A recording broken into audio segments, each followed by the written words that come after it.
आरशातील स्त्री ही हिरा बोनसवडे यांची कविता तुमच्या पाठ्यपुस्तकामध्ये आहे. या पाठ्यपुस्तकामधील कवितेवर ज्या कृती विचारल्या जातात त्याच्यातली अभिव्यक्तीच्या कृती आपण बघणार आहोत.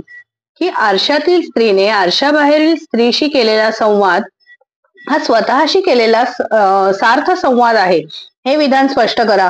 किंवा तुम्हाला असं विचारलं गेलं की आरशातील स्त्री या कवितेतील स्त्रीबाबत तुमचे विचार स्पष्ट करा, तर अशा प्रकारचं कोणतीही कृती विचारली गेली तरी तुम्ही लक्षात ठेवायचं की सर्वात आधी तुम्ही कवितेचं जे शीर्षक आहे ते आणि कवयित्री कोण आहेत हे लिहिणार आहात.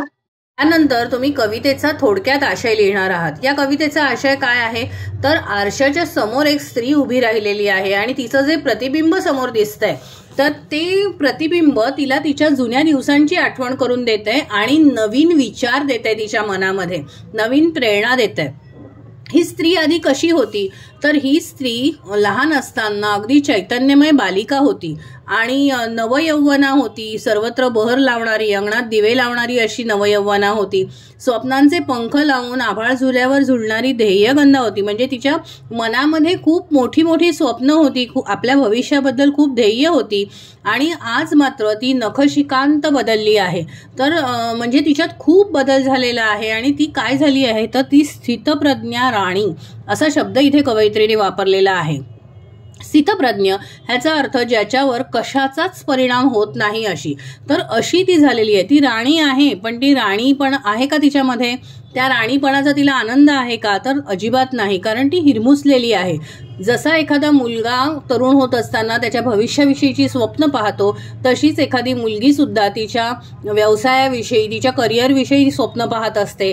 परंतु लग्न झाल्यानंतर स्त्रीचं आयुष्य खूप बदलून जातं आणि बरेचदा ती आपल्या संसारामध्ये इतकी अडकते की तिला स्वतःला आपली काय स्वप्न होती हे सुद्धा लक्षात राहत नाही.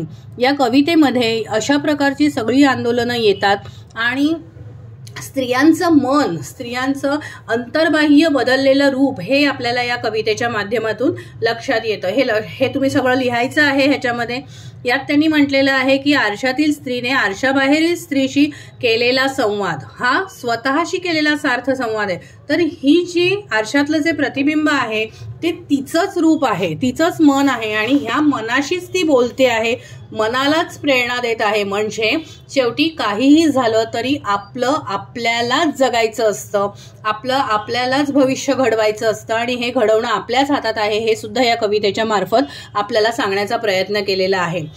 ही जी स्त्री आहे ती स्वतःचं लहानपण, स्वतःचं तारुण्य आणि त्यानंतरचं तिचं आयुष्य हे सगळं या कवितेच्या माध्यमातून मांडते आहे, बोलते आहे. आणि त्यानंतर पुढे ही स्त्री कुठल्या गोष्टीपर्यंत येते तर ती सांगते की तुझ्या मनामध्ये ज्या असह्य कळा तू दाबून टाकतेस हे सगळं तुला कधीतरी बोलायला हवंय, तुला तुझं मन मोकळं करायला हवंय हे तिला समजायला लागलंय. आणि ही जी अस्तित्वहीन अशी झालेली पुतळी आहे, अस्तित्वहीन म्हणजे काय, जिच्यात काही जीवच नाहीये. जसा एखादा पुतळा आपल्या समोर दिसतो, एखाद्या दुकानाच्या बाहेर तुम्ही जो पुतळा बघता तो पुतळा कशा पद्धतीचा असतो, निर्जीव असतो, त्याला कोणत्याही भावभावना नसतात. तशीच ही स्त्री झालेली आहे. पण तिचं मन तिला हे सांगतंय की असं आता तुला राहायचं नाहीये, रडू नकोस खुळे, उठ उठ आणि डोळ्यातले हे आसू सोडून दे शेजारच्या तळ्यात, असं ती सांगते.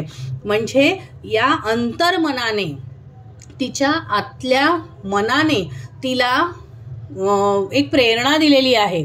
आणि काय प्रेरणा दिलेली आहे की हे डोळ्यातले जे आसू आहेत ते त्या तळ्यामध्ये सोडून दे आणि काय आण तिथून तर शुभ्र कमळाची प्रसन्न फुले. कमळ हे शांतीचं प्रतीक मानलं जातं आणि ते शुभ्र आहे म्हणजे पांढरं कमळ हे शांततेचं प्रतीक आहे. तर तुझ्या मनाला प्रसन्नता मिळू दे, तुझ्या मनाला शांतता मिळू दे, अशा प्रकारचा हा संवाद आहे. आणि हा खरोखरच सार्थ संवाद आहे, योग्य असा संवाद आहे. या संवादामुळे एक आयुष्य चांगल्या पद्धतीने कसं जगायचं, कसं स्त्रीने वागायचं हे तिला समजलेलं आहे. आणि त्यामुळेच या कवयित्रीचा हा जो कविता संग्रह आहे फिनिक्स, जो राखेतून जन्म घेतो असा हा पक्षी फिनिक्स, तसंच ही कविता सुद्धा आहे की ती स्त्री जी अंतर्बाह्य बदललेली आहे तिला तिच्या मनाचे अंतरीचे म्हणजे मनाचे पूर्वरंग दाखवून तू कशी होतीस पूर्वी याची जाणीव करून देऊन आजच्या काळामध्ये तू कसं जगायला हवंस हे या कवितेतून शिकवलेलं आहे. आणि म्हणूनच हा सार्थ संवाद आहे. हे सगळं तुम्ही यामध्ये मांडायचं आहे. 4 गुणांसाठी ही कृती विचारली जाऊ शकते. शुभेच्छा.